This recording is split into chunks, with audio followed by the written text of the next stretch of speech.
मान्यवर सदस्य अमर नायक। मान्यवर बाचस्पति महोदय मो मान्यवर उपमुख्यमंत्री तथा कृषि मंत्री जानवा चाहूँगी जाजपुर जिले में केउ किसमर केते चिनाबादाम चाष होता ए चाष निमंते चाषी मानक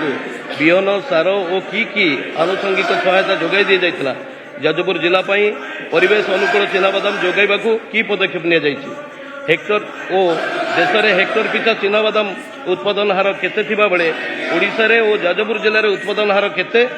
जाजपुर सह राज्य में चिनाबादाम उत्पादन वृद्धि पाई व्यवस्था सह उत्पादित चिनाबादाम बजार व्यवस्था सह अभावी बिक्री पाई की स्वतंत्र पदक्षेप नि जाउछि एवं राज्य में उत्पादित चिनाबादाम को विनियोग करी खाद्य प्रक्रियाकरण शिल्प बा कृषि भित्तिक शिल्प प्रतिष्ठा पाई सरकार किसी स्वतंत्र पदक्षेप अछि कि और बड़चणा रे धान बड़ी जहाँ मंत्री उत्तर देखिली बड़चणा रे आमर किसी पंचायत रे चिनाबादाम उत्पादन होता बेले सरकार दृष्टि से दिगरे नहीं तेणु तुरंत से दिगरे दृष्टि दे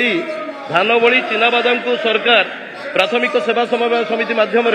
बड़चणा रे संग्रह कर व्यवस्था करेंगे कि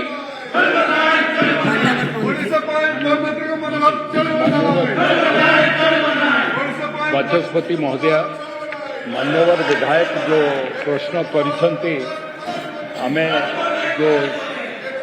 तांको तथ्य देइछु सेथिरे जाजपुर जिलार प्रत्येक अंचल चिनाबादाम केते होउची को जगह रे 2021-22 रे 22-23 23-24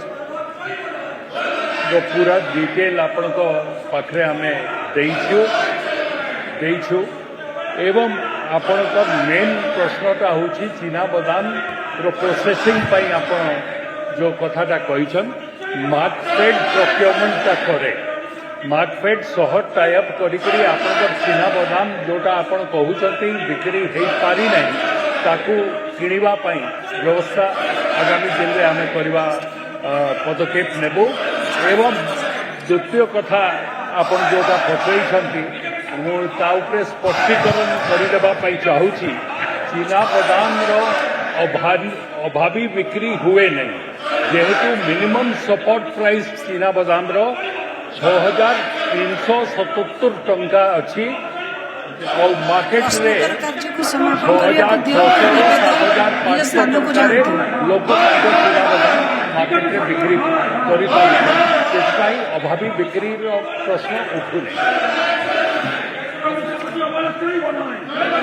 गृहर कार्य